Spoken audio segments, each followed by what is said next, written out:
अस्सलामुअलैकुम विद्यार्थी मित्रों, ધોરણ 7 યુનિટ 1 વિની સ્માઇલ તેની આજે આપણે activity 5 ભણીશું.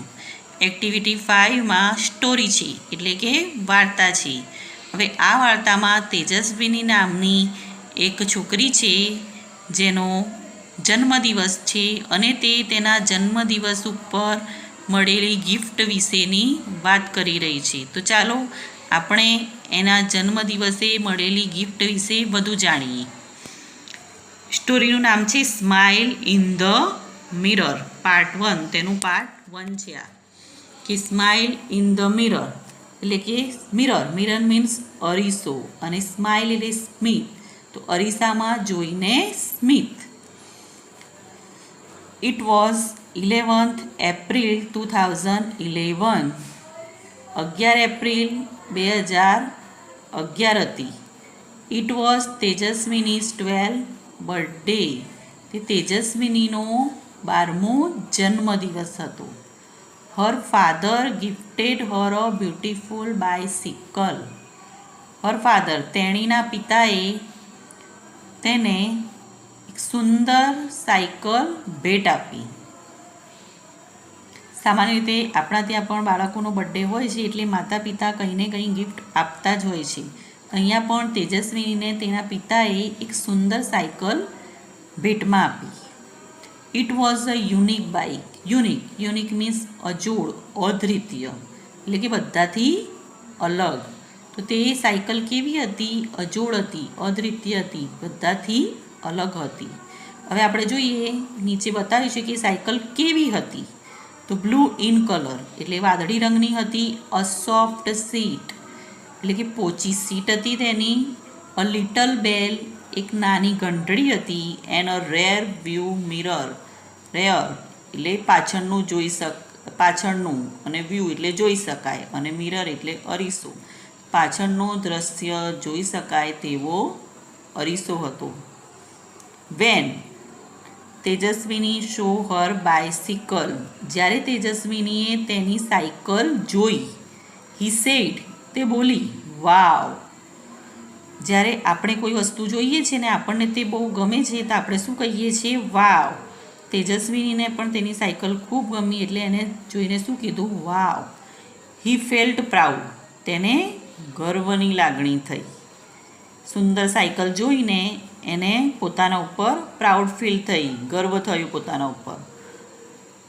C placed Har foot on left pedal and yield. તેણે પોતાનું પગ ડાબા પેડલ ઉપર મૂક્યું અને યેલ્ડ એટલે બૂમ પાડવી, તો જોરથી બૂમ પાડી એને. હિયર આઈ ગો, હું જઈ રહી છું, હું. She moved faster and faster. તે ઝડપથી સાયકલ ચલાવવા માંડી. She went to the river bank. તે નદી કિનારે પહોંચી ગઈ. રિવર બેંક એટલે નદી કિનારો, નદી કિનારે પહોંચી ગઈ. He enjoy riding the bicycle on this rough path. તેણે ખરબચડા રસ્તા ઉપર, રફ પાથ એટલે ખરબચડો રસ્તો, રાઇડિંગ એટલે ચલાવવું, તો તેણે ખરબચડા રસ્તા ઉપર સાયકલ ચલાવવાનો આનંદ માણ્યો. She was riding at her top speed એટલે તેજ ગતિ, તો તે તેજ ગતિએ સાયકલ ચલાવી રહી હતી. ધેન પછી C notice a red button near the bell. ઘંટડી પાસેના લાલ બટન તરફ તેનું ધ્યાન ગયું. નોટિસ એટલે ધ્યાન ગયું. What was that? તે શું હતું? She pushed the button. તેણે બટન દબાવ્યું. Lo and behold. જુઓ તો ખરા. લો એન્ડ બિહોલ્ડનો મીન્સ થાય છે જુઓ તો ખરા. There come out a big fan on the rear wheel. પાછળના પૈડા ઉપરથી એક મોટો પંખો બહાર આવ્યો. જુઓ, ચિત્રમાં જોવાય છે ને કે પાછળના પૈડા ઉપરથી આ મોટો પંખો બહાર આવ્યો. The fan started rotating room. અને પંખો ફરવાનું ચાલુ થયું. અને અવાજ આવ્યું કે room room. It thrill Tejaswini. Tejaswini thrill means ઉત્તેજિત થવું, ઉત્સાહમાં આવી ગયો. તો તેજસ્વીની ઉત્તેજિત થઈ ગઈ, ઉત્સાહમાં આવી ગઈ. She pedalled the bicycle with full strength. તેણે પૂરી તાકાતથી પેડલ્ડ માર્યા. And what a miracle. અને મિરેકલ્સ મીન્સ ચમત્કાર થયું. અને શું ચમત્કાર થયું. The bike's front wheel rose from the ground. બાઇકનો આગળનો પૈડો જમીન ઉપરથી ઊંચો થયો. એન્ડ ધેન અને પછી ધ રેયર વન અને પાછળનો પણ પૈડો ઊંચો થયો. The bike was flying. હવે સાયકલ ઉડી રહી હતી. The bike was flying now. હવે સાયકલ ઉડી રહી હતી. She pedalled faster and the bicycle went up and up. જેમ એ ઝડપથી પેડલ મારી રહી હતી તેમ સાયકલ ઊંચે જઈ રહી હતી. Up and up. કેટલી ઊંચે જઈ રહી હતી? 3, 4, 5, 50 મીટર્સ. 3, 4, 5 અને છેલ્લે 50 મીટર જેટલી ઊંચી જતી રહી હતી. She was thrilled. તે ઉત્તેજિત થઈ ગઈ. નાવ હવે સી તેણી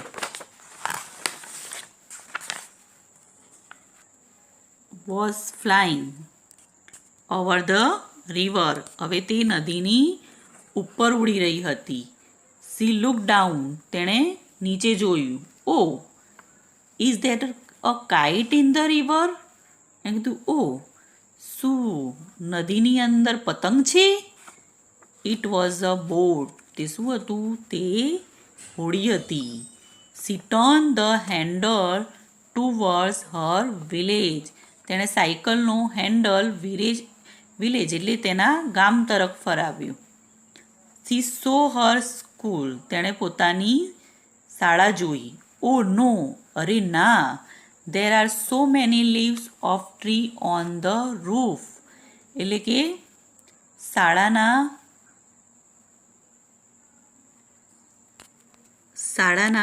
ધાબા ઉપર ઘણા બધા પાંદડા છે. I will clean them tomorrow. હું આવતીકાલે આવીને તેને સાફ કરી નાખીશ. She thought. તેણે વિચાર્યું કે what as could see from there. એણે વિચાર્યું કે તે બીજું શું જોઈ શકે એમ. સ્માઇલ ઇન ધ મિરરનું પાર્ટ 2 જોઈશું કે નાવ કે હવે. She was over the farms and fields. હવે તે ખેતરો અને મેદાનો ઉપર હતી. ગ્રીન ફિલ્ડ્સ લીલા ખેતરો.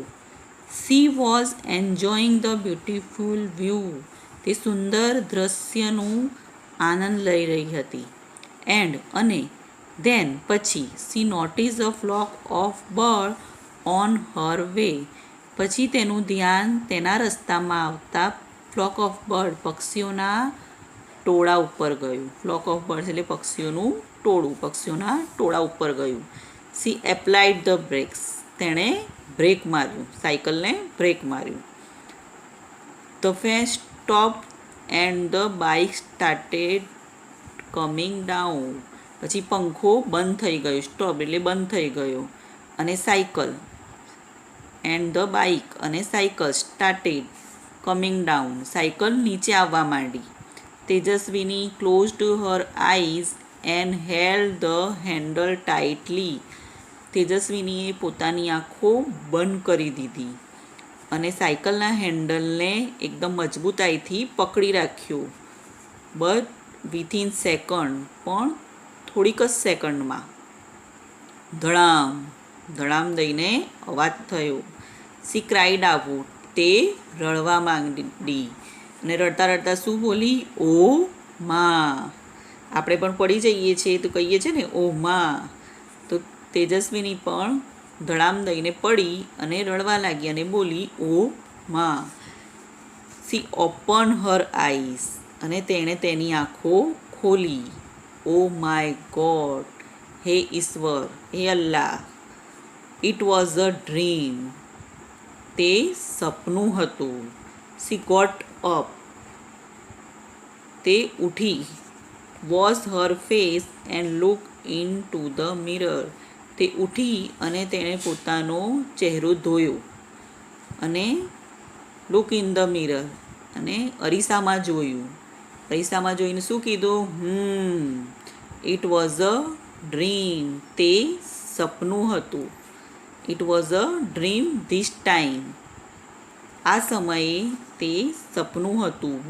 પણ it will not be a dream forever, પણ તે હંમેશને માટે સપનું રહેશે નહીં. ફોર એવર એટલે ઓલવેઝ, હંમેશા, તે હંમેશાને માટે સપનું રહેશે નહીં. સી પ્રોમિસ હર સેલ્ફ, તેણે પોતાની જાતને વચન આપ્યું. પ્રોમિસ મીન્સ વચન આપવું. I will make a bike like this, હું આના જેવી સાયકલ બનાવીશ. And fly over the village, અને ગામ ઉપરથી થઈને ઉડીશ. She smile at her self in the mirror, અને તે પોતાની જાતને મિરર અરીસામાં જોઈને હસે છે. અસ્સલામુ અલૈકુમ.